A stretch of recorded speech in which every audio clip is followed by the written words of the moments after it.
북한 전역이 그날 밤 한꺼번에 얼어붙었습니다. 국경 지역에서 있을 수 없는 일이 벌어졌다는 소문이 번개처럼 퍼졌고 소문은 곧 명령이 되어 내려왔습니다. 전화선은 끊기고 통행증은 무효가 되고 역과 도로는 갑자기 숨을 죽였습니다. 사람들은 서로의 얼굴을 보지 않았습니다. 눈을 마주치는 것만으로도 죄가 될 수 있으니까요. 보웨이브가 총동원됐다는 말이 먼저 들렸습니다. 그 다음엔 국경 봉쇄. 그 말 두 개만으로도 우리는 무엇을 해야 하는지 알았습니다. 모르는 척 하는 것, 듣지 못한 척 하는 것, 그리고 보지 못한 척 하는 것. 저는 국경 근처 탄광에서 일하던 노동자였습니다. 이 나라에서 노동자는 특별하지 않습니다. 특별하지 않기 때문에 더 위험합니다. 누군가의 손이 필요할 때는 언제든 끌려갈 수 있고 누군가의 책임이 필요할 때는 언제든 죄인이 될 수 있으니까요. 저는 늘 검은 먼지 속에 살았습니다. 손톱 밑엔 석탄이 박혀 빠지지 않았고 숨을 쉴 때마다 목이 타들어갔습니다. 그런데 이상하게도 그날은 먼지가 더 무거웠습니다. 밤이 오기 전부터 사람들의 말이 줄었습니다. 서로의 입술만 보고도 알 수 있었습니다. 이건 평소의 긴장이 아니다. 오늘은 뭔가가 바뀐다. 탄광 입구 쪽에서 낯선 군화 소리가 들렸고 출근 인원 점검표가 평소보다 2배로 길어졌습니다. 관리 지도원은 우리 얼굴을 한 사람씩 3번이나 확인했습니다. 눈이 아니라 죄를 찾는 방식으로. 이름. 그는 제 이름을 부르지 않았습니다. 그냥 단어처럼 뱉었습니다. 저는 대답했습니다. 예. 우이. 그 짧은 한 음절이 제 몸의 뼈를 더 곧게 세웠습니다. 이곳에서는 고개가 숙여지는 순간 끝이 나니까요. 그날 밤 누가 사라졌는지 아직 말하지 않겠습니다. 어디서 시작됐는지 아직 말하지 않겠습니다. 다만 확실한 건 그 사건 이후로 우리는 사람이 아니라 대상이 되었다는 겁니다. 조사 대상, 의심 대상, 제거 대상, 그리고 그 대상 중 하나가 저였습니다. 왜 하필 탄광 노동자 하나 때문에 나라가 이렇게 움직였을까요? 왜 보위부는 한밤중에 국경을 닫고 사람들의 입을 막았을까요? 그날 밤 저는 무엇을 받기에 총알이 쏟아지는 자리에서 무릎을 꿇어야 했을까요? 이 질문의 끝에는 제가 그날 밤 탈북을 결심할 수밖에 없었던 이유가 있습니다. 그리고 그 이유는 한 사람의 용기 같은 것이 아니었습니다. 시메트리에 숨을 쉬기 위해 더 이상 짓눌리지 않기 위해 그저 선택지가 사라진 끝이었습니다. 지금부터 그 밤의 기록을 들려드리겠습니다. 구독과 좋아요로 함께 해주세요. 그때 저는 탈북 같은 단어를 입에 올릴 자격조차 없다고 믿었습니다. 우리는 그런 생각을 할 수 있는 사람이 아니었습니다. 생각은 사치였고 사치는 죄가 되었습니다. 제가 할 수 있는 건 매일 같은 시간에 일어나 같은 길을 걷고 같은 굴 속으로 들어가는 것뿐이었습니다. 국경 탄광의 아침은 늘 비슷했습니다. 새벽 확성기 소리가 먼저 사람을 깨웠고 그 뒤에야 몸이 일어났습니다. 전기가 들어오는 날은 드물었습니다. 불빛이 켜지면 우리는 잠시 오늘은 괜찮은 날이라고 착각했습니다. 하지만 그 착각은 오래가지 않았습니다. 난방은 거의 없었습니다. 겨울엔 숨이 하얗게 나오는데 그게 살아있다는 증거처럼 느껴질 때가 있었습니다. 살아있다는 걸 스스로 확인해야 하는 삶. 그게 우리였습니다. 식량 배급표는 종이 조각이 아니었습니다. 그건 목숨의 크기였습니다. 배급이 줄어드는 날이면 집안의 말도 줄어들었습니다. 밥그릇이 비어갈수록 눈치가 채워졌습니다. 누구의 몫이 줄었는지, 누구의 얼굴이 더 창백해졌는지 말하지 않아도 모두 알고 있었습니다. 저는 가족이 있었습니다. 큰 소리로 말하면 안 되는 가족. 벽에도 귀가 있고 창문에도 눈이 있다는 걸 우리는 너무 오래 배워버렸습니다. 그래서 집 안에서는 웃어도 작게 웃었습니다. 한숨도 삼키듯 쉬었습니다. 어머니는 늘 같은 말을 했습니다. 괜히 튀지 마라. 그 말 하나로 우리 삶의 규칙이 완성됐습니다. 탄광 노동자는 통행증이 없으면 아무 데도 갈 수 없습니다. 병원도, 시장도, 친척집도 허가가 있어야 했습니다. 허가를 받으려면 이유가 있어야 했고, 이유를 증명하려면 누군가의 도장이 있어야 했고, 도장을 받으려면 누군가의 기분이 좋아야 했습니다. 내 의지로 움직이지 않는다는 감각, 그게 가장 무서웠습니다. 내가 오늘 어디에 갈지조차 내가 결정할 수 없는데 내 내일은 누가 결정하는 걸까요? 탄광 안은 더 노골적이었습니다. 공기엔 항상 먼지가 떠 있었고 입안은 늘 모래처럼 거칠었습니다. 사람들은 서로를 위로하지 않았습니다. 위로는 마음을 열게 하고 마음이 열리면 말이 새어나가기 때문입니다. 우리는 안전을 위해 차가워졌습니다. 그런데도 겉으로는 평온했습니다. 적어도 평온한 척은 가능했습니다. 작업반 회의 때마다 우리는 충성의 문장을 외웠고 검열표에는 늘 이상 없음이라고 적었습니다. 은 곧바로 문제인물이 되는 길이니까요. 그날이 오기 전까지 저는 제 삶이 이렇게 끝없이 이어질 거라고 생각했습니다. 탄광, 집, 배급, 확성기, 굴, 검열. 어제와 오늘이 구분되지 않는 반복.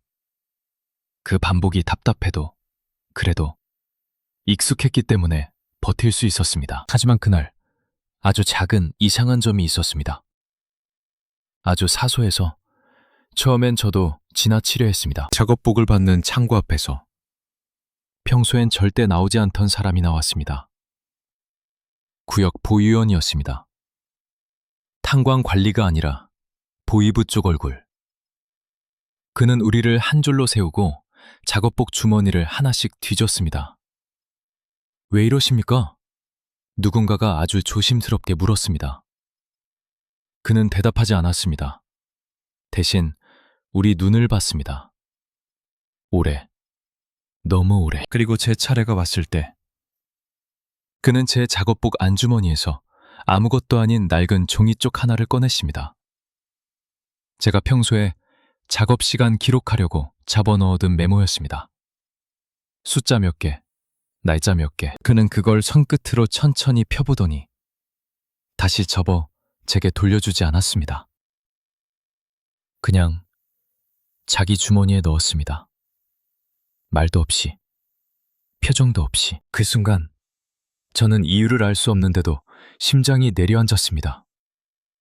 저 종이 한 장이 왜 문제가 되는지 머리는 이해하지 못했는데 몸이 먼저 반응했습니다. 왜 가져가지? 왜 하필 내 것을? 내가 지금 찍힌 건가? 그날 밤 저는 처음으로 잠들기 전에 문을 2번 확인했습니다. 그리고 창문 앞에 서서 골목의 발자국 소리를 오래 들었습니다. 다음 날도, 그 다음 날도 탄광은 탄광이었습니다. 굴은 여전히 어둡고 먼지는 여전히 목을 긁었습니다. 사람들은 여전히 같은 말만 했습니다. 수고하라. 조심하라. 말 조심하라. 겉으로는 아무 일도 없었습니다. 그런데 아무 일도 없는 게 오히려 이상했습니다. 전날 그 부위원이 제 메모를 가져간 뒤로 저는 계속 그 종이 쪽을 떠올렸습니다. 숫자 몇 개, 날짜 몇 개. 그 안에 무슨 비밀이 있다고. 그 답은 예상보다 빨리 제게 왔습니다. 점심 무렵 작업 반장이 제 이름을 불렀습니다. 평소와 달리 사람들 앞에서가 아니라 옆으로 한 걸음 비켜서 조용히 너 오늘 퇴근 후에 잠깐 들렀다 가라. 어디에요? 그는 제 눈을 피하지 않았습니다. 오히려 더 깊게 눌러보는 눈이었습니다. 알면 온다. 모르면 더 와야 한다. 그 말은 협박도 아니고 안내도 아니었습니다. 이 나라에서 그런 말은 명령입니다. 명령을 이해하지 못해도 몸이 먼저 움직이는 종류의 말. 퇴근 후 저는 탄광 사무동 뒤편의 작은 방으로 들어갔습니다. 문 앞에는 낯선 두 사람이 서 있었습니다. 작업복이 아니었습니다. 군복도 아니었습니다. 그런데도 이상하게 더 무서웠습니다. 북한에서 가장 무서운 사람들은 늘 가장 평범하게 보이기 때문입니다. 방 안에는 책상이 하나, 의자 2개, 그리고 창문을 가린 두꺼운 천이 있었습니다. 빛이 들어오지 않으니 시간 감각도 흐려졌습니다. 그곳에서 저는 처음으로 조사라는 단어를 몸으로 느꼈습니다. 한 남자가 제게 물었습니다. 너 글씨를 썼지? 예, 기록하려고. 기록을 왜 하냐? 그 질문이 이상하게도 더 날카로웠습니다. 왜라는 단어는 여기서 늘 위험했습니다. 왜 살고, 왜 먹고, 왜 웃고. 그런 질문을 하는 순간 사람은 사상이 됩니다. 저는 숨을 고르고 대답했습니다. 작업 시간 놓치면 지적받아서 그냥 습관입니다. 그는 고개를 끄덕이지도 부정하지도 않았습니다. 그저 손가락으로 책상을 2번 두드렸습니다. 똑, 똑. 너, 어제 작업복 주머니에 종이 넣어뒀던 거 누가 보더냐? 아무도. 저만 봤습니다. 확실하냐? 그 질문 하나에 제 목 뒤가 차가워졌습니다. 확실하냐? 여기서 확실은 진실이 아니라 책임입니다. 확실하다고 말하면 그 뒤에 일이 생겼을 때 책임은 내 목. 확실하지 않다고 말하면 그 자체가 의심. 저는 잠시 말을 잃었습니다. 그 짧은 침묵이 이 방에서는 죄가 됩니다. 남자가 다시 물었습니다. 너 국경 쪽으로 간 적 있냐? 탄광은 국경 근처에 있습니다. 국경은 늘 옆에 있지만 동시에 늘 금지된 곳입니다.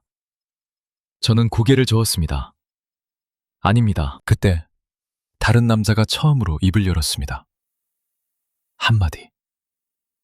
딱 한마디였는데 제 심장이 내려앉았습니다. 너를 누가 봤다. 그 말이 떨어지자 방 안 공기가 달라졌습니다.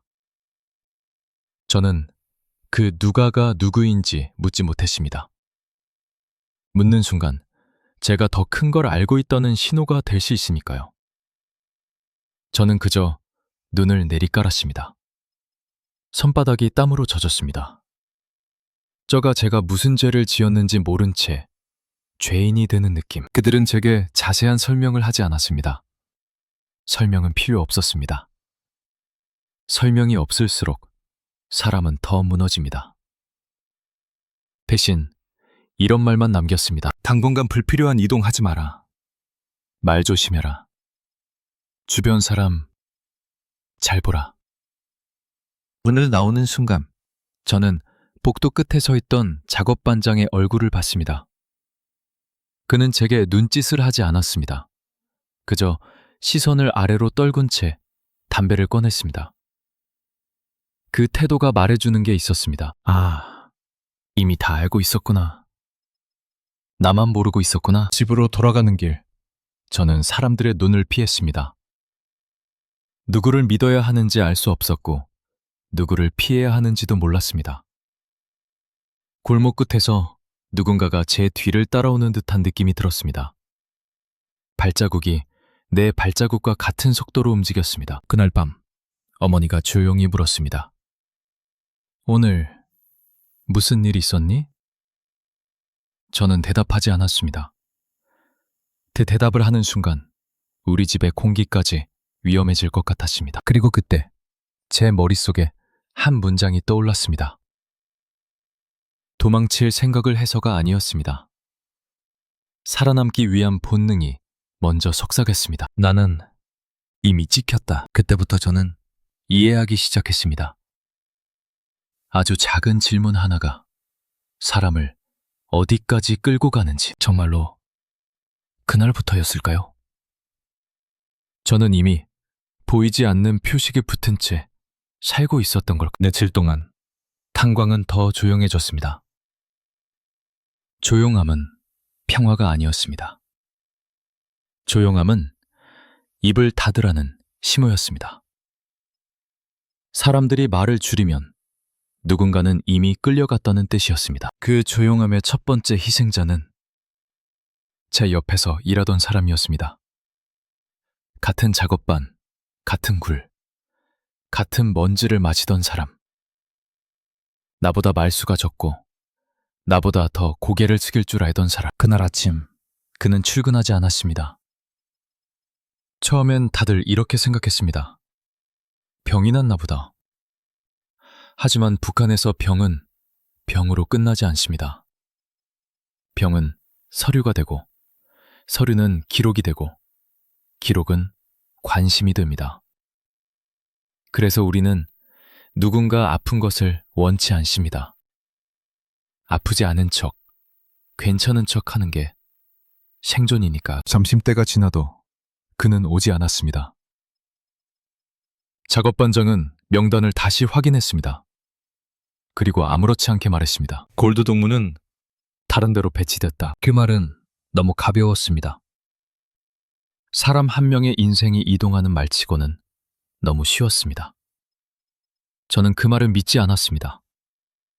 왜냐하면 배치라면 보통 전날 통보가 옵니다. 최소한 집에 전달이라도 됩니다.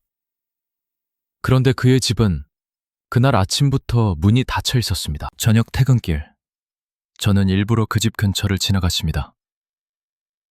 창문은 어두웠고 문틈에 종이 하나가 끼워져 있었습니다. 그 종이는 소환장이었습니다.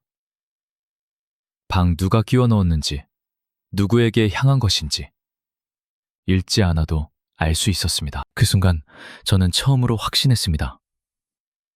이건 작업반의 일이 아니라, 탄광의 일이 아니라 보위부의 일이라는 것. 보웨이부는 설명하지 않습니다. 보웨이부는 사과하지 않습니다. 보위부는 데려간다는 사실만 남깁니다. 그리고 남겨진 사람들은 그 빈자리를 말로 채우지 못합니다. 말로 채우는 순간 다음은 내 차례가 될 수 있으니까요. 그가 사라진 뒤 작업반 분위기는 더 이상해졌습니다. 회의가 갑자기 늘었고 생활총화가 길어졌습니다. 서로를 비판하라는 시간이 늘어나면 국가는 이미 결론을 내려놓았다는 뜻입니다. 우리는 그 결론을 마치는 시험을 치는 겁니다. 틀리면 사라집니다. 밤이 되면 골목에 낯선 발자국 소리가 들렸습니다. 개가 짖는 소리가 들었고 누가 창문을 한번 두드리고 지나가는 날도 있었습니다. 우리 동네는 원래 조용한 곳입니다. 그런데 그 조용한 곳이 갑자기 숨을 크게 쉬는 것처럼 낯선 소리가 많아졌습니다. 어머니는 저녁밥을 먹다 말고 숟가락을 내려놓았습니다. 요즘 밖에서 이상한 소리 나지? 저는 고개를 끄덕였지만 말을 하지 않았습니다. 블랙잭고도 더 묻지 않았습니다. 마이크로웨이브고 위험이니까. 그날 새벽, 저는 잠에서 깼습니다. 누가 문을 세게 두드리는 소리 때문이 아니었습니다. 너무 조용해서 깼습니다. 이상할 정도로 바깥의 모든 소리가 멈춰 있었습니다. 저는 창문 틈으로 밖을 봤습니다. 골목 끝에서 두 사람이 서 있었습니다. 그들은 담배를 피우지도 않았고 대화를 하지도 않았습니다. 그저 우리 집 방향을 바라보고 있었습니다. 그 순간 숨이 목구멍에서 멈췄습니다. 그냥 우연이다 라고 생각하려고 했습니다. 하지만 그 시선은 우연이 아니었습니다. 우연이라기엔 너무 오래, 너무 정확하게, 너무 차갑게 붙어 있었습니다. 다음날 탄광 출입구에서 또 한 번 검사가 있었습니다. 이번엔 작업복이 아니라 손바닥을 펼치게 했습니다. 손바닥에 굳은 살이 얼마나 있는지, 그게 무슨 죄가 되는지도 모른 채 우리는 손을 내밀었습니다. 그때 뒤에서 누군가 아주 작게 말했습니다. 한 문장, 숨으로 흘리는 소리. 어젯밤 보이부 차가 왔다더라. 그 말이 제 귀에 꽂히는 순간 저는 깨달았습니다. 그 사라진 동무는 끝이 아니었습니다. 시작이었습니다. 그리고 이 시작은 한 사람을 향하지 않습니다. 주변을 다 태웁니다. 불이 한 번 붙으면 옆집까지, 작업방까지, 가족까지 번집니다. 저는 집으로 돌아오면서 일부러 길을 바꿨습니다. 3번을 꺾고 돌아왔는데도 뒤에서 같은 속도의 발자국이 들렸습니다. 저는 걸음을 멈췄다가 다시 걸었습니다. 발자국도 멈췄다가 다시 움직였습니다. 그날 밤 저는 처음으로 확실히 느꼈습니다. 도망이 아니라 포위였습니다. 문이 하나씩 닫히고 있었습니다. 말, 길, 사람, 그리고 숨 쉴 공간까지. 그리고 머릿속에 그 질문이 다시 떠올랐습니다. 대체 나는 무엇을 봤던 걸까? 아니면 내가 보지 말아야 할 걸 이미 알고 있는 걸까? 그때는 몰랐습니다. 하지만 분명했습니다.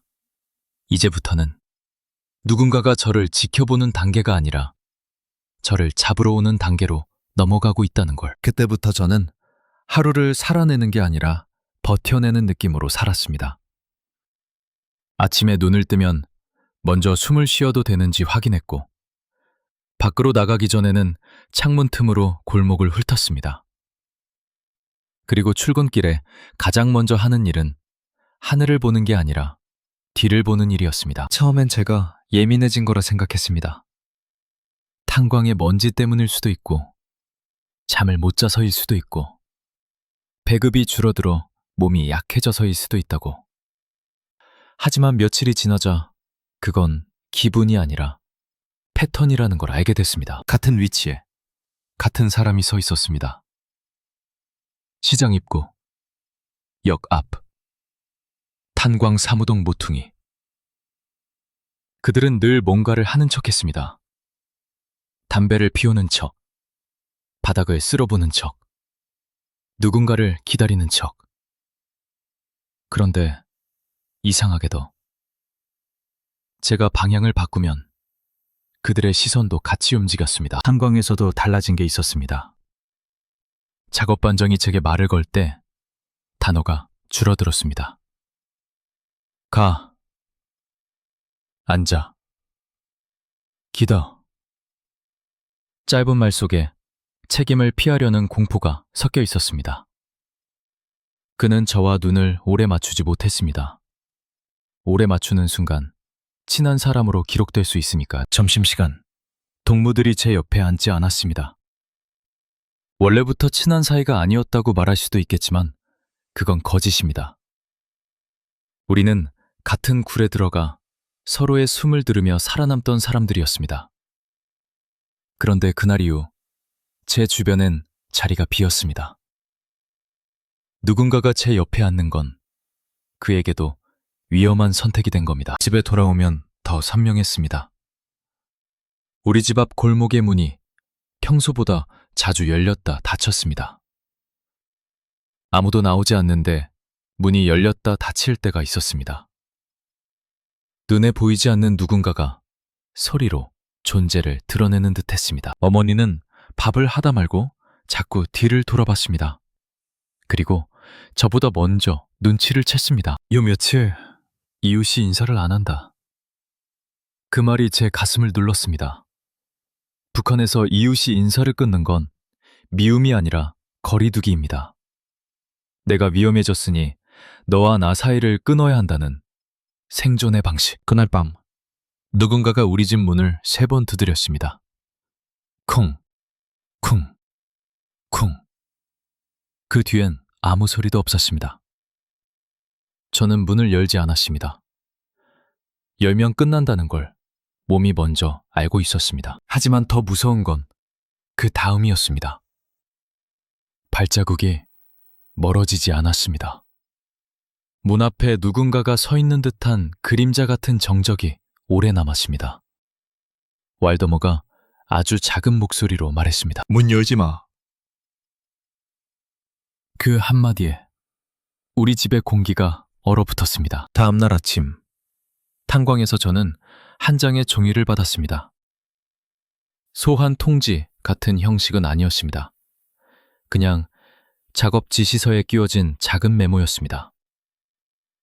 글씨는 정갈했고 딱 한 줄이었습니다. 오늘 퇴근 후 혼자. 저는 종이를 쥔 손이 떨렸습니다. 혼자. 그 단어는 보호가 없다는 뜻입니다. 증인이 없다는 뜻입니다. 그리고 사라져도 누구도 확인해주지 않는다는 뜻입니다. 퇴근 시간이 다가오자 시간이 이상하게 늘어졌습니다. 굴 안의 어둠이 평소보다 더 진하게 느껴졌고 탄광의 기계 소리가 귀를 찢는 것처럼 날카로웠습니다. 저는 땀을 흘렸지만 춥기도 했습니다. 몸이 2가지 공포를 동시에 겪고 있다는 신호였습니다. 퇴근을 하고 사무동 쪽으로 걸어가는데 누군가 제 뒤에서 아주 자연스럽게 따라붙었습니다. 발소리를 숨기지 않았습니다. 숨기지 않는다는 건 그들이 이미 권한을 가졌다는 뜻입니다. 저는 걸음을 멈췄습니다. 그도 멈췄습니다. 저는 다시 걷기 시작했습니다. 그도 다시 걸었습니다. 그 순간 저는 확신했습니다. 이제는 의심이 아니라 확인의 단계라는 걸. 그들이 저를 따라다니는 게 아니라 저를 데려갈 타이밍을 재고 있다는 거야. 사무동 뒤편방 문 앞에 섰을 때 제 손끝은 이미 감각이 무뎌져 있었습니다. 문을 열기 전에 저는 마지막으로 생각했습니다. 여기서 들어가면 다시 나올 수 있을까? 내 맘마디 잘못하면 어머니는 어떻게 될까? 그런데 내가 침묵하면 그 침묵이 오히려 죄가 되면 문 안쪽에서 낮고 짧은 목소리가 들렸습니다. 들어와. 그 목소리를 듣는 순간 저는 알았습니다. 저는 이미 보여졌다. 숨길 수 없는 곳까지 다 드러나 있었다는 것. 그리고 그 문을 여는 손이 제 손이 아니라 누군가의 손처럼 느껴졌습니다. 방 안 공기는 이전과 달랐습니다. 같은 책상, 같은 의자였는데 공기가 더 낮게 깔려 있었습니다. 숨을 들이마시면 가슴이 아니라 목에서 막혔습니다. 이번엔 2사람만 있지 않았습니다. 구석에 한 사람이 더 앉아 있었습니다.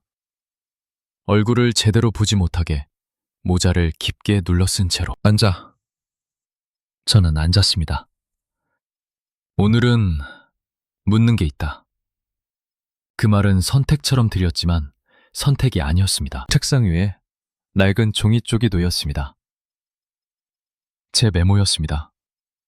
숫자와 날짜. 그리고 그 옆에 제가 쓰지 않은 작은 표시 하나. 저는 그 표시를 본 순간 심장이 늦게 뛰기 시작했습니다. 너무 늦게. 이거 네가 썼나? 예. 그럼 이 표시는? 저는 대답하지 못했습니다.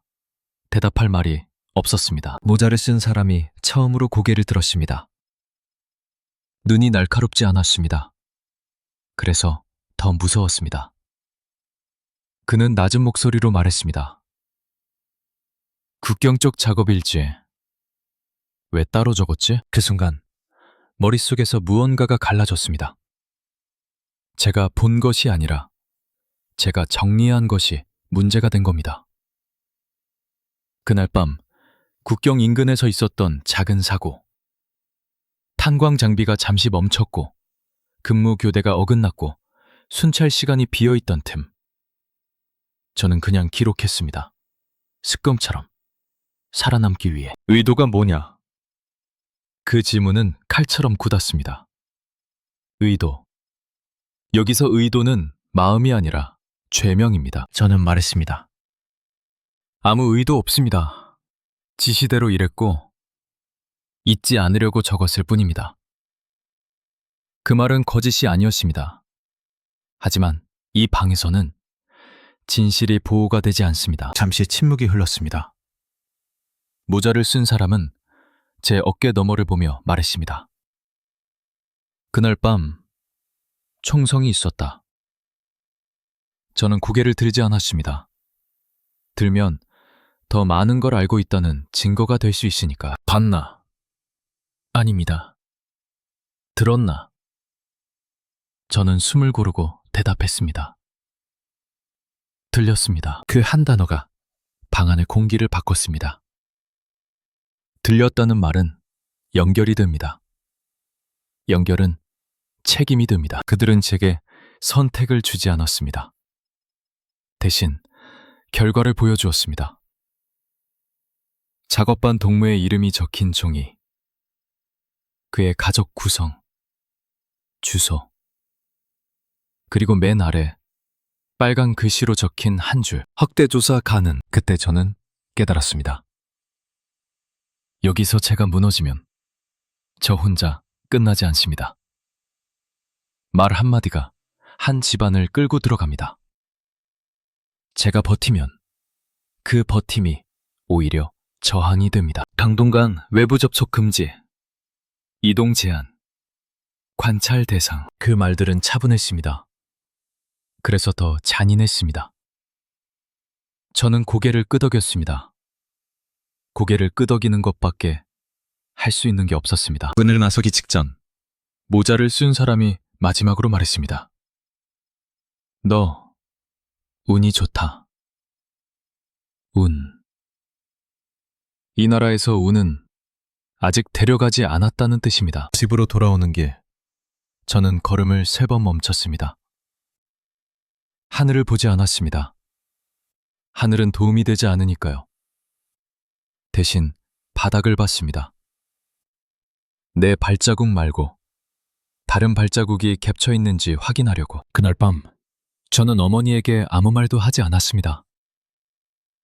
말을 하면 말이 집안에 남을까봐. 말이 남으면 흔적이 될까봐. 잠자리에 누웠지만 잠은 오지 않았습니다. 머릿속에 하나의 계산만 남았습니다. 이대로 있으면 언제 끝나는가? 여기서 벗어나면 누가 살아남는가? 그 계산의 끝에서 답은 하나뿐이었습니다. 도망치고 싶어서가 아니었습니다. 용기를 내고 싶어서도 아니었습니다. 그 순간 저는 분명히 알았습니다. 이제 선택은 사라졌고 방향만 남았다는 걸. 그리고 그 방향은 제가 더 이상 이곳의 사람이 아니라는 사실을 스스로 인정하는 쪽이라는 걸. 그때부터였습니다.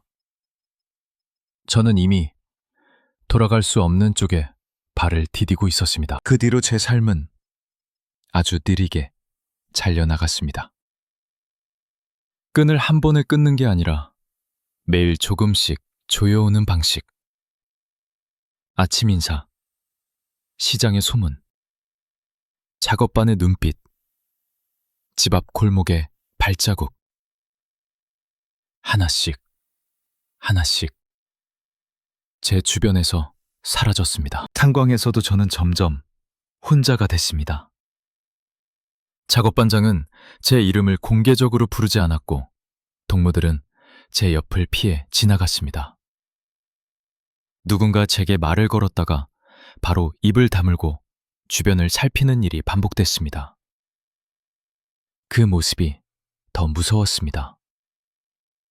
사람이 나를 피한다는 건 이미 공식적인 두려움이 퍼졌다는 뜻이니까요. 그러던 어느 날 집안에 있던 물건 하나가 이상하게 바뀌어 있었습니다.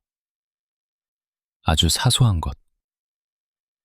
제가 늘 같은 자리에 두던 성냥갑이 반뼘 정도 옮겨져 있었습니다. 내가 옮겼나? 아니었습니다. 저는 그 위치를 기억합니다.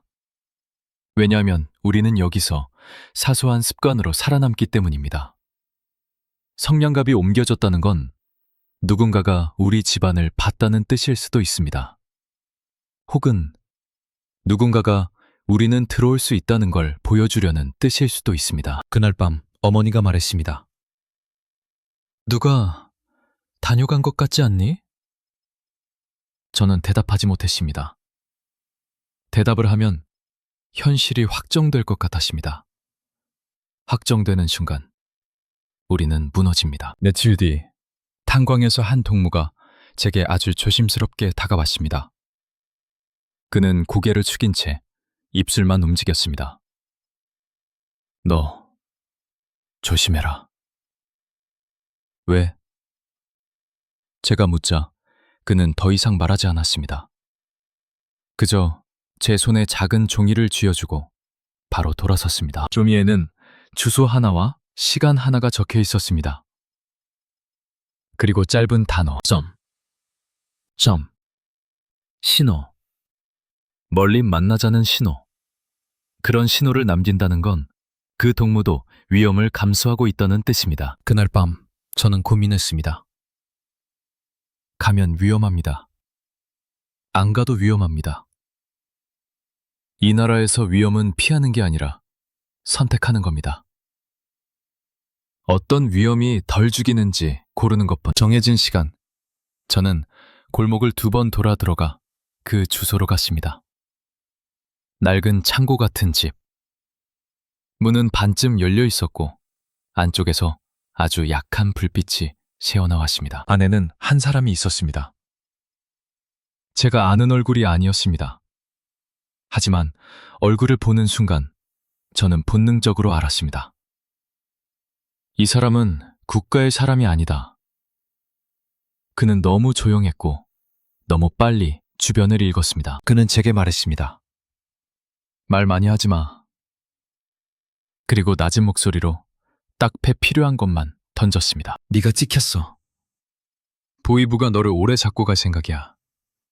그 전에 길이 하나 있다. 뒤에. 그다데이트. 그덜가 제 귀에 들어오는 순간 심장이 크게 뛰었습니다. 하지만 동시에 혀끝이 얼었습니다. 길을 아는 사람은 길을 팔기 저는 물었습니다. 당신은 누구요? 그는 웃지 않았습니다. 웃는 순간 신뢰를 팔아야 하니까요. 브로커. 그 한마디는 구원처럼 들리면서도 칼처럼 무서웠습니다. 브로커는 생명줄이 될 수 있습니다. 하지만 동시에 목줄이 될 수도 있습니다. 그는 계속 말했습니다. 지금 움직이지 않으면 넌 사라져. 사라지면 네 어머니도 조사 대상이 돼. 그 말에 제 목이 막혔습니다. 제가 두려운 건 제가 죽는 게 아니었습니다. 제가 죽어서 남는 사람을 끌고 들어가는 것. 그게 더 무서웠습니다. 그는 저에게 조건을 제시했습니다. 돈, 연락 신호, 그리고 절대적인 침묵. 준비할 수 있겠어? 저는 대답하지 못했습니다. 준비라는 말이 너무 무거웠습니다. 준비는 곧 결심이고, 결심은 곧 배신자의 이름이기 때문입니다. 그 순간 문 밖에서 발자국 소리가 들렸습니다. 둘, 아니, 셋. 소리가 일정했습니다. 훈련된 걸음. 브로커의 얼굴이 변했습니다. 그는 제 팔을 잡고 아주 짧게 말했습니다. 지금은 아니야. 그리고 뒷문을 가리켰습니다. 나가. 저는 숨을 참은 채 어둠 속으로 몸을 밀어 넣었습니다. 밖은 차가웠고 바람은 얼굴을 때렸습니다. 하지만 그 차가움이 오히려 살아있다는 느낌을 줬습니다. 집으로 돌아오는 길, 저는 깨달았습니다. 제가 믿고 싶었던 안전한 사람이 사실은 가장 위험한 사람일 수도 있다는 걸. 왜냐하면 그 종이를 제게 준 동무가 정말로 저를 살리려 한 걸까요? 아니면 저를 미끼로 던지려 한 걸까요? 북한에서 친절은 늘 두 가지 얼굴을 가집니다. 살리고 싶어서 혹은 살려야만 자기 목숨이 살아서. 그날 밤, 저는 어머니의 잠든 얼굴을 오래 봤습니다. 그리고 마음속으로 한 문장을 반복했습니다. 이제는 준비해야 한다. 돈, 물건, 그리고 내가 사라졌을 때 남겨질 것들. 그런데 준비를 시작하는 순간, 가장 무서운 게 찾아왔습니다. 다음 날 탄광 사무동 앞 게시판에 새로운 명령이 붙었습니다. 국경지역 이동 통제 강화. 외부 접촉 보고 의무. 그 종이를 보는 순간, 저는 알았습니다. 시간이 없다는 걸. 그리고 누군가가 이미 제 움직임을 예상하고 있다는 걸. 그 명령문이 붙은 날, 탄광 안의 공기가 완전히 달라졌습니다. 사람들이 종이를 읽는 방식이 바뀌었습니다. 훑어보는 게 아니라 외워버리려는 눈. 외우지 않으면 누군가의 질문에 바로 대답하지 못할 수 있으니까요. 국경지역 이동 통제 강화. 그 문장은 이미 알고 있던 사실을 다시 확인시켜주는 말이 아니었습니다. 이건 선언이었습니다. 이미 무언가가 벌어졌고 그 결과로 내려온 조치라는 뜻. 그날 오후 저는 탄광 안에서 처음으로 이유를 들었습니다. 아주 우연한 방식으로. 작업반장이 저를 따로 부르지도 않았고 회의도 아니었습니다. 그저 굴 입구에서 다른 반의 관리 지도원이 누군가에게 화를 내며 내뱉은 말이었습니다. 국경 쪽에서 인원 하나 놓쳤대. 탄광 쪽 기록이 꼬였다고 난리야. 그 한마디가 제 머릿속을 때렸습니다. 인원 하나. 기록. 꼬였다. 그 순간, 저는 모든 조각이 맞춰지는 느낌을 받았습니다. 제가 적었던 그 메모. 국경 인근에서 비어있던 순찰 시간. 그날 밤 들렸던 총성. 그리고 사라진 작업반 동무. 그는 단순히 배치된 게 아니었습니다. 그는 도망쳤습니다. 아니면 도망치려다 잡혔습니다. 어느 쪽이든 시스템에겐 큰 구멍이었습니다. 탄광은 국경과 연결된 곳입니다. 사람이 아니라 기록으로 관리되는 곳. 기록이 흔들리면 책임자를 찾아야 합니다. 책임자는 보통 가장 말이 없고 가장 눈에 띄지 않던 사람에게 돌아옵니다. 그 사람이 저였습니다. 왜 보위부가 그렇게 집요했는지, 왜 제 메모가 문제가 되었는지, 왜 국경 봉쇄까지 이어졌는지 그제야 이해가 됐습니다. 제가 탈북을 시도한 사람이어서가 아니었습니다. 제가 탈북의 흔적을 알고 있는 사람이었기 때문입니다. 아니, 더 정확히 말하면 제가 그 흔적을 정리해버린 사람이었기 때문입니다. 그날 이후 탄광 안에서는 노골적인 조사가 시작됐습니다. 작업 시간표가 다시 작성됐고 순찰 기록이 재검토됐고 사람들은 하루에도 몇 번씩 이름을 불렸습니다. 불리는 방식은 점점 짧아졌고 표정은 점점 사라졌습니다. 저는 더 이상 의심을 받는 단계가 아니었습니다. 정리 대상이었습니다. 집으로 돌아오는 길, 저는 처음으로 국경 쪽을 바라봤습니다. 늘 가까이 있었지만 일부러 보지 않던 방향. 그날은 이상하게도 바람이 거세게 불었고 멀리서 개 짖는 소리가 길게 이어졌습니다. 브로커의 말이 떠올랐습니다. 지금 움직이지 않으면 넌 사라져. 그 말이 협박이 아니라 예고였다는 걸 이제는 알 수 있었습니다. 보위부가 원하는 건 고백이 아닙니다. 본보기가 될 사람 하나. 다른 사람들의 입을 닫게 만들 사람 하나. 그날 밤 어머니가 제 손을 잡았습니다. 말없이. 아무 말도 하지 않았는데 그 손의 떨림으로 모든 걸 알 수 있었습니다. 이미 이 집도 안전하지 않다는 걸. 저는 그날 처음으로 스스로에게 물었습니다. 나는 여기서 얼마나 더 살 수 있을까? 아니, 살 수 있기는 할까? 답은 명확하지 않았습니다. 하지만 방향은 분명해졌습니다. 이제 남은 건 언제 움직이느냐였습니다. 그날 이후 국경은 더 가까워졌고 시간은 갑자기 너무 빠르게 흘러가기 시작했습니다. 브로커를 다시 만나는 일은 결심보다 먼저 온 두려움이었습니다. 한 번 만났던 사람을 다시 만난다는 건 이미 연결이 생겼다는 뜻이고 북한에서 연결은 곧 목줄이 될 수 있기 때문입니다. 하지만 저는 선택지가 없었습니다. 탄광에서의 시선은 날이 갈수록 노골적이었고 집 앞 골목의 발자국은 이제 숨기지도 않았습니다. 누군가가 내가 움직일 시간을 계산하고 있다는 느낌. 그 느낌이 밤마다 제 목을 조였습니다. 약속된 신호는 간단했습니다. 문성량갑 한 개를 시장 뒤쪽 버려진 담벼락 위에 올려두는 것. 누군가가 가져가면 그날 밤 다시 연락이 온다는 뜻. 저는 시장에 갔습니다. 시장은 늘 시끄럽지만 그 시끄러움 속에 감시가 숨어 있습니다.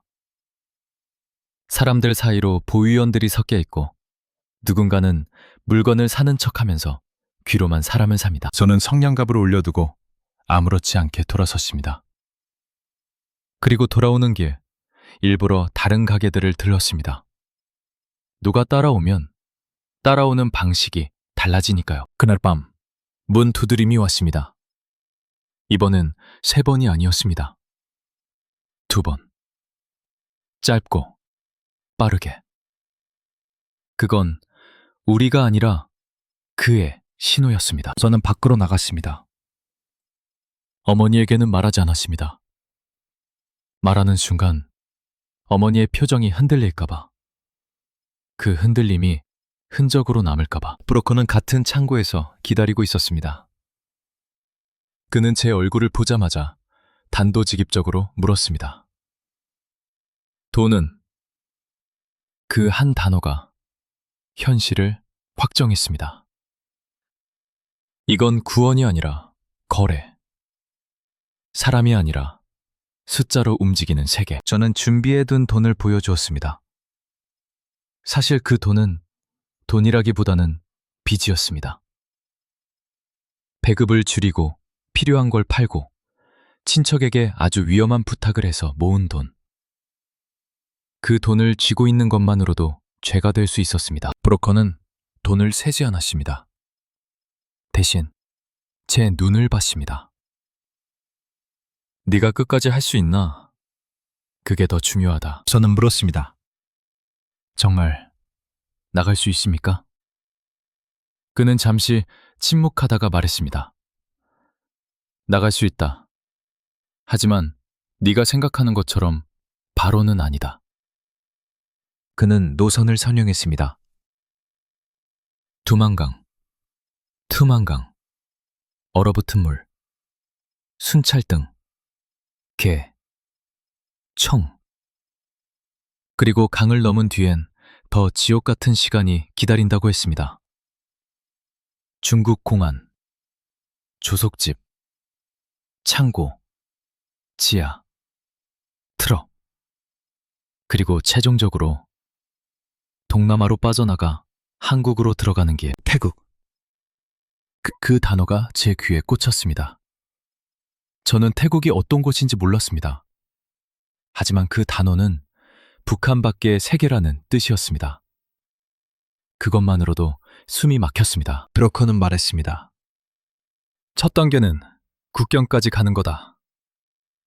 내 이동증은? 저는 고개를 저었습니다. 없었습니다. 없어도 된다는 말이 이 나라에서는 더 무섭습니다. 없어도 가야 한다는 뜻이니까요. 그는 준비물을 말했습니다. 현금은 여러 군데로 나눠 숨길 것. 얇은 옷 여러 겹. 젖어도 바로 마를 수 있는 것. 신발은 새 것이 아니라 익숙한 것. 그리고 무엇보다 입은 닫아.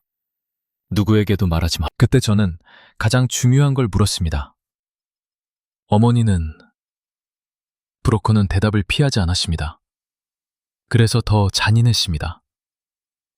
지금 같이 데리고 나가면 위험이 2배다. 하지만 네가 혼자 나가면 남은 사람은 조사받을 수 있다. 그 말에 제 가슴이 무너졌습니다. 탈북은 한 사람이 하는 일이 아니었습니다. 한 사람이 움직이면 남은 사람의 삶까지 찢어집니다. 저는 숨을 삼키고 말했습니다. 그럼 어떻게 해야 합니까? 브로커는 낮게 말했습니다. 지금은 네가 먼저 나가야 한다. 살아서 길을 만든 다음 그때 생각해라. 그 말은 현실적이었고 그래서 더 비참했습니다. 살아서 길을 만든다. 그 말은 지금은 어머니를 두고 가야 한다는 뜻. 저는 아무 말도 못했습니다. 브로커는 제 침묵을 동의로 받아들였습니다. 그리고 그가 마지막으로 던진 말이 제 등을 얼게 만들었습니다. 요 며칠 공안이 국경에서 사람을 많이 잡는다. 너 같은 애들 브로커가 팔아넘기는 경우도 있다. 그러니까 나도 완전히 믿지 마. 그 말은 이상하게도 신뢰처럼 들렸습니다. 믿지 말라는 말은 최소한 거짓말을 다하진 않겠다는 신호처럼 느껴졌으니까요. 하지만 동시에 제 손목에 차가운 쇠가 채워지는 기분이었습니다. 마지막으로 그는 약속을 정했습니다. 사흘 뒤 밤, 탄광 교대가 바뀌는 시간, 시장 북쪽 폐창고 뒤, 불빛 1번, 2번, 3번이면 취소. 사흘. 그 숫자가 머릿속에서 계속 울렸습니다. 사흘 동안 저는 평소처럼 살아야 했습니다. 평소처럼 출근하고, 평소처럼 고개를 숙이고, 평소처럼 숨을 쉬어야 했습니다. 그런데 그날 밤 집에 돌아오자 어머니가 제 얼굴을 한 번에 읽었습니다. 어머니는 묻지 않았습니다. 대신 밥그릇을 제 앞에 놓고 아주 조용히 말했습니다. 너 어디 아프니? 저는 고개를 저었습니다. 하지만 그 순간 눈물이 나올 뻔했습니다.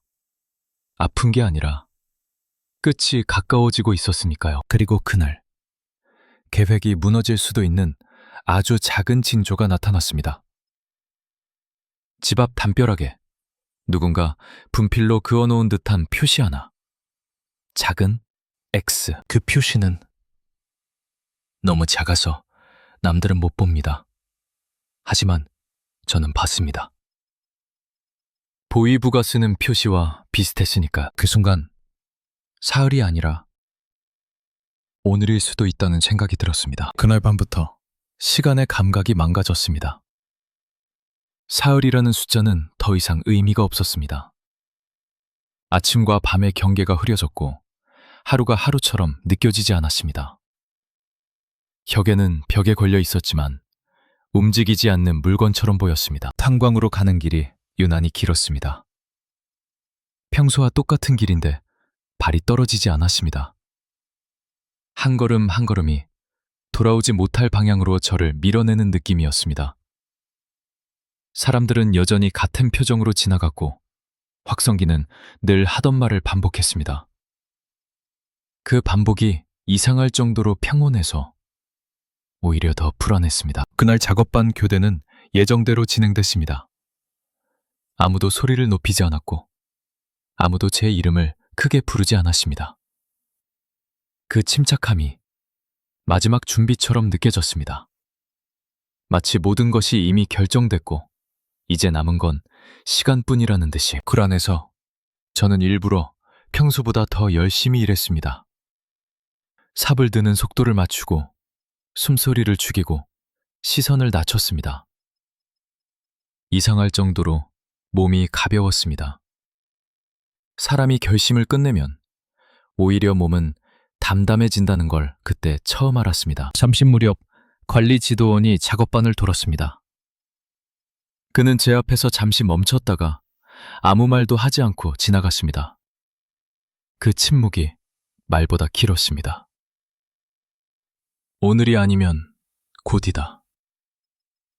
그런 신호처럼 느껴졌습니다. 퇴근 시간이 가까워질수록 숨이 얕아졌습니다. 가슴이 아니라 목으로만 숨을 쉬는 느낌. 작은 소리에도 몸이 먼저 반응했습니다.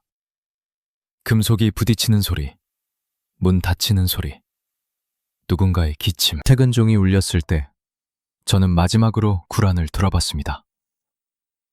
어둠, 먼지, 사람들의 그림자. 이 풍경이 제 인생의 끝일 수도 있다는 생각이 들었습니다. 집으로 돌아오지 않고 저는 시장 쪽으로 발걸음을 옮겼습니다. 평소와 다른 길이었습니다. 그 길을 선택하는 순간 가슴이 쿵 내려앉았습니다. 이제는 돌아갈 수 없다. 머리보다 몸이 먼저 알았습니다. 폐창고 근처는 생각보다 조용했습니다. 바람만 지나가고 사람 그림자는 없었습니다. 저는 약속된 위치에서 멈췄습니다. 손전등을 꺼내지 않았습니다. 불빛은 너무 많은 걸 드러내니까요. 시간이 미뤄졌습니다. 한 분이 1시간처럼 느껴졌습니다.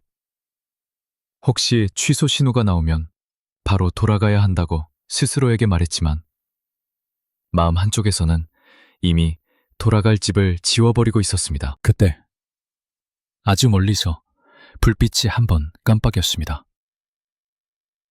잠시 후 2번, 3번째는 오지 않았습니다. 심장이 내려앉았습니다.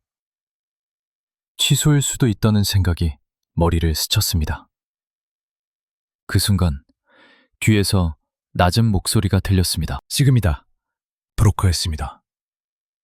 그는 평소보다 더 어두운 얼굴이었습니다. 계획 바뀌었다. 벨리브가 움직인다. 그 말 한마디에 세상이 좁아졌습니다. 저는 물었습니다. 지금 가면 돌아올 수 있습니까? 그는 고개를 저었습니다. 그 짧은 움직임이 제 인생을 갈랐습니다. 우리는 말없이 움직였습니다. 길은 예상보다 험했고 발밑은 미끄러웠습니다. 국경 쪽으로 가까워질수록 공기가 달라졌습니다. 차가웠고 날카로웠습니다. 멀리서 개 짖는 소리가 들렸습니다. 그 소리가 가까워졌다 멀어지기를 반복했습니다. 순찰등이 천천히 움직이는 게 보였습니다. 하나, 둘, 셋. 그 빛 사이를 계산하며 숨을 죽였습니다. 그 순간 제 머릿속에 어머니의 얼굴이 떠올랐습니다. 아무 말도 하지 못한 채 등을 돌리고 나온 그 얼굴. 돌아가고 싶다는 생각이 칼처럼 스쳤습니다. 그때 브로커가 제 팔을 꽉 잡았습니다. 아주 낮게 말했습니다. 지금 멈추면 넌 여기서 죽는다. 그 말은 협박이 아니었습니다. 사실이었습니다. 그 순간 저는 이해했습니다. 이건 탈북의 밤이 아니라 살아있던 삶을 완전히 내려놓는 밤이라는 걸. 그리고 우리는 마지막 어둠 속으로 발을 내디뎠습니다. 바람이 얼굴을 때렸습니다. 추웠습니다. 숨이 찢어지는 것 같았습니다. 브로커는 손짓으로만 지시했습니다. 멈춰. 기다려. 엎드려. 등찰등이 지나갔습니다. 하얀 빛이 땅을 훑고 풀잎을 세고 사람의 숨을 찾는 것처럼 움직였습니다. 개 짖는 소리가 가까워졌다가 멀어졌습니다. 한 번 짖고 끝나는 소리가 아니었습니다. 훈련된 소리였습니다. 찾았다는 소리. 우리는 낮은 둔덕 뒤로 몸을 붙였습니다. 흙냄새, 젖은 풀냄새, 석탄 먼지와 다른 냄새. 이 냄새가 국경의 냄새라는 걸 그때 알았습니다. 브로커가 제 귀에 거의 붙어서 속삭였습니다. 지금 그가 제 귀에 거의 닿지 않았습니다. 다리야 말을 듣지 않았습니다. 몸을 일으켰습니다. 삽이 다리가 말을 듣지 않았습니다. 그래도 움직였습니다. 앞에 물이 보였습니다. 두만강. 얼어붙은 것처럼 보였지만 완전히 얼지 않았습니다. 검은 물이 조용히 흐르고 있었습니다. 그 물이 조용한 게 더 무서웠습니다. 신발 벗지 마. 브로커가 짧게 말했습니다. 저는 고개를 끄덕였습니다. 첫 발을 넣는 순간 감각이 끊어졌습니다. 차가움이 아니라 통증이었습니다. 물이 정아리를 때렸고 무릎까지 올라오자 숨이 튀어나왔습니다. 브레이스 입을 열면 소리가 날까봐 이를 악물었습니다. 경찰등이 다시 돌아오는 게 보였습니다. 빛이 가까워졌습니다. 브로커가 제 등을 눌렀습니다. 낮게. 우리는 물속에서 엎드리듯 움직였습니다. 물이 옷 속으로 들어왔고 몸이 무거워졌습니다. 한 발, 한 발. 언늘이 절드듯 발이 바닥을 제대로 딛지 못했습니다. 방이 끌어졌습니다. 순간적으로 물이 얼굴까지 올라왔습니다. 눈이 뜨이지 않았습니다. 차가워서가 아니라 아파서. 그때였습니다. 애총성이 터졌습니다. 탕, 탕, 탕. 물 위로 작은 파문이 일었습니다. 어디를 맞춘 건지 알 수 없었습니다. 하지만 알 필요도 없었습니다. 총은 방향이 아니라 공포를 쏘니까 브로커가 제 팔을 잡아 끌었습니다. 가! 저는 물 밖으로 몸을 던졌습니다. 발이 땅에 닿자마자 다리가 풀렸습니다. 넘어졌습니다. 손바닥이 진흙에 박혔습니다. 또 총성이 들렸습니다. 개 짖는 소리가 더 커졌습니다. 순찰등이 강 쪽을 훑었습니다. 빛이 물 위에 길게 늘어났습니다. 우리는 기어갔습니다. 달릴 수 없었습니다. 달리면 그림자가 크게 틉니다. 기어가면서 숨을 죽였습니다. 숨이 목에서 끊겼다가 다시 이어졌습니다. 중국 쪽 땅에 들어왔다는 걸 그때는 실감하지 못했습니다. 그저 여긴 다른 땅이라는 감각만 있었습니다. 풀의 결이 달랐고 흙의 냄새가 달랐습니다. 하지만 두려움은 같았습니다. 브로커는 우리를 낮은 숲을 속으로 밀어넣었습니다. 여기서 기다려. 소리 내지 마. 저는 고개를 끄덕였습니다. 시간이 지나도 심장은 멈추지 않았습니다. 귀는 모든 소리를 주워 담았습니다.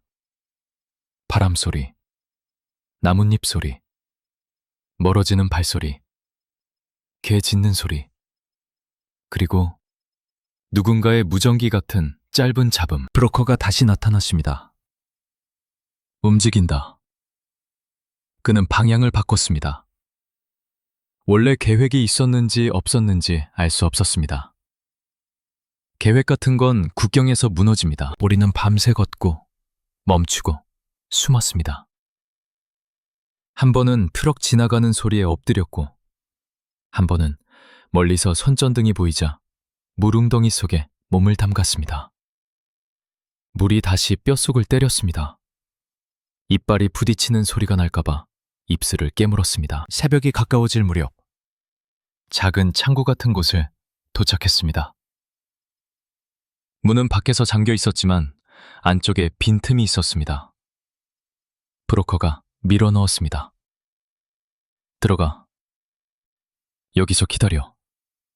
밖에서 소리 나면 죽은 척. 창고 안은 냄새가 났습니다. 곡물 냄새인지 짐승 냄새인지 모를 냄새.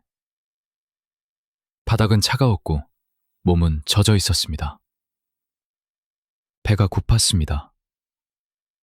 배고픔이 아니라 속이 비어 찢어지는 느낌. 브로커는 물 한 모금과 마른 빵 조각 같은 걸 던져줬습니다. 저는 물을 한 번에 삼켰습니다. 목이 타들어갔습니다. 백은 씹히지 않았습니다. 굳어서. 그래도 삼켰습니다. 삼키지 않으면 못 버팁니다. 그때 문 밖에서 소리가 났습니다. 발소리. 둘. 아니, 셋. 중국말인지 뭔지 모를 짧은 말소리. 브로커의 숨소리가 멎었습니다. 그 순간 제 머릿속엔 한 가지 생각만 있었습니다. 들키면 끝이다. 발소리가 창고 앞에서 멈췄다가 다시 멀어졌습니다. 그 짧은 몇 초가 몇 시간처럼 길었습니다. 브로커가 아주 낮게 말했습니다. 공안이다. 조금만 늦었어도 잡혔다. 저는 그제야 알았습니다. 강을 넘는 게 끝이 아니라 시작이라는 걸. 총을 피했더니 다른 손이 기다리고 있었다는 걸. 브로커는 저를 보지 않고 말했습니다. 여기서부터는 더 비싸다. 돈 이야기였습니다. 저는 주머니 속 숨겨둔 돈을 떠올렸습니다. 남은 게 얼마나 되는지 계산하지 않았습니다.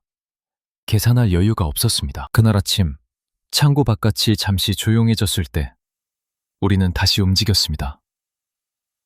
햇빛이 뜨면 더 위험했습니다. 숨을 곳이 줄어드니까요. 저는 발을 옮기면서 계속 느꼈습니다. 분명 강은 건넜는데 아직도 어디에도 도착하지 못했다는 감각. 살아있긴 했습니다. 하지만 아직 자유는 아니었습니다. 저는 그냥 더 큰 사냥터로 옮겨진 것뿐이었습니다. 한국 땅에 도착했다는 사실을 저는 한참 뒤에야 실감했습니다. 비행기에서 내렸을 때도 아니었고 서류에 도장이 찍혔을 때도 아니었습니다. 아무도 소리를 지르지 않는 방에서 혼자 앉아 있어도 되는 시간이 주어졌을 때였습니다. 그 전까지의 기억은 잘 이어지지 않습니다. 중국에서 숨어 지내던 시간, 이동 중에 갈아탔던 차들, 낯선 언어가 섞인 공기, 국경을 넘을 때마다 이름이 사라지고 숫자로 불리던 순간들. 태국의 더운 공기 속에서 처음으로 당신은 안전합니다라는 말을 들었을 때, 그 말이 너무 낯설어서 믿지 못하고 고개만 끄덕였던 기억. 그리고 한국. 한꺼번에 너무 많은 것이 들어왔습니다. 빛, 소리, 속도. 사람들이 고개를 숙이지 않고 걷는 모습. 아무도 저를 훑어보지 않는 시선. 한원원에 들어갔을 때 저는 거의 말을 하지 않았습니다. 말을 하면 말이 나를 배신할 것 같았습니다. 여기서는 괜찮다고, 아무도 나를 잡아가지 않는다고 여러 번 들었는데도 몸은 그 말을 받아들이지 못했습니다. 밤이 되면 자꾸 깨었습니다. 누가 부르는 소리가 들린 것 같아서, 문 두드리는 소리가 난 것 같아서. 불을 켜면 아무도 없었고 그래도 심정은 쉽게 가라앉지 않았습니다. 사람들은 제게 물었습니다. 이제 괜찮지 않아요? 그 질문에 저는 대답하지 못했습니다. 괜찮다는 말이 뭔지 몰랐기 때문입니다. 괜찮다는 건 아무 일도 없는 상태일까요? 아니면 기억이 덜 아픈 상태일까요? 어머니 생각은 어느 순간부터 더 아팠습니다.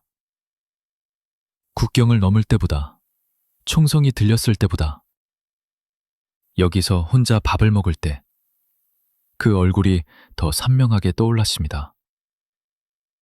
제가 살기 위해 떠났다는 사실이 제가 떠나면서 누군가를 남겼다는 사실로 바뀌는 순간이었습니다. 하나센터에서 나와 작은 방에 혼자 살게 됐을 때도 마찬가지였습니다. 문은 잠겨 있었지만 그 잠금이 저를 보호한다는 느낌이 들지 않았습니다. 오히려 닫힌 문 앞에서 오래 서 있던 밤이 많았습니다. 열지 않아도 된다는 걸 머리로는 알면서도 몸이 아직 그곳에 남아 있었으니까요. 시간이 지나자 사람들은 제 과거를 이야기로 부르기 시작했습니다. 저에게는 아직도 현재인데 다른 사람들에게는 이미 끝난 일처럼 들렸을지도 모릅니다. 저는 여전히 큰 소리에 놀랍니다. 갑작스러운 불빛에 몸이 먼저 움츠러듭니다. 그리고 가끔은 그날 밤 강을 건너지 않았다면 어땠을까? 라는 생각도 합니다. 하지만 그 질문의 끝에는 늘 같은 답이 있습니다. 돌아갈 수 있는 길은 없었다는 것. 남아 있었다면 저는 지금 여기 있지 않았을 거라는 것. 이 이야기를 하는 이유는 용기를 말하고 싶어서가 아닙니다. 탈북이 영웅담처럼 들리는 것도 원하지 않습니다. 그건 선택이 아니라 막다른 길에서의 움직임이었으니까요. 지금도 저는 완전히 자유롭다고 말하지 못합니다. 몸은 여기 있지만 기억은 아직 여러 밤에 나뉘어 남아 있습니다. 그래도 한 가지는 분명합니다. 그날 밤 총알이 날아오던 강가에서 무릎을 꿇었던 이유는 살기 위해서였고 누군가를 대신해서가 아니라 사람으로 남기 위해서였습니다. 이제야 저는 조용히 숨을 쉽니다. 아무도 눈치채지 않는 방식으로 사람이 펜을 잠깐 멈췄습니다. 아주 짧은 정지. 그 정지가 내 마음을 찢었습니다. 내가 방금 틀린 답을 했다는 신호 같았습니다. 면담은 길지 않았습니다. 하지만 방을 나오는 순간 나는 확신했습니다. 이건 끝이 아니라 시작이라는 걸. 복도로 나왔을 때 누군가 내 어깨를 스쳤습니다. 평소 같으면 그냥 지나갈 정도의 접촉이었습니다. 하지만 그날은 달랐습니다. 그 접촉이 표식처럼 느껴졌습니다. 내가 이제 관찰 대상이 되었다는 표식. 그날 이후 사소한 것들이 계속 어긋나기 시작했습니다. 전화가 이상하게 끊겼습니다. 집으로 가는 길에서 검문을 2번이나 받았습니다. 방송국에서 내 출입증을 확인하는 시간이 길어졌습니다. 누군가 내 서류를 오래 들여다봤습니다. 그리고 무엇보다 동료들이 내 옆에서 말을 추렸습니다. 평양에서는 사람이 갑자기 조용해질 때가 가장 위험합니다. 조용해지는 건 마음이 다친 게 아니라 관계를 끊는 것입니다. 관계를 끊는 이유는 하나입니다. 살아남기 위해서. 나는 하루하루가 점점 얇아지는 걸 느꼈습니다. 예전엔 숨을 쉴 틈이 있었는데 이제는 숨을 쉬는 것 자체가 들킬까봐 조심해야 했습니다. 내가 무슨 말을 했는지보다 내가 무슨 표정을 지었는지가 더 중요해졌습니다. 내가 어디에 있었는지보다 누가 나를 봤는지가 더 중요해졌습니다. 그리고 그때 아주 짧은 대화가 내 귀를 찔렀습니다. 복도 끝에서 2 사람이 속삭였습니다. 나는 일부러 못 들은 척했지만 한 단어만은 똑똑히 들었습니다. 표적. 그 단어가 내 가슴에 박혔습니다. 나는 스스로에게 묻기 시작했습니다. 내가 정말 찍힌 걸까? 그날 면담은 단순한 확인이 아니라 이미 결론이 난 절차였던 걸까? 그렇다면 이유는 뭘까?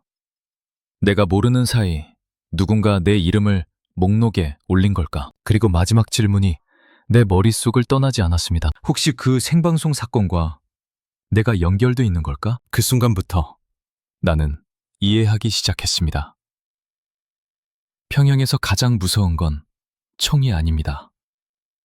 가장 무서운 건 내가 왜 의심받는지도 모른 채 의심받는 상태로 살아가는 것입니다. 그날 밤 나는 다시 그 빈 종이를 꺼내 들었습니다. 아무 글자도 없는 종이.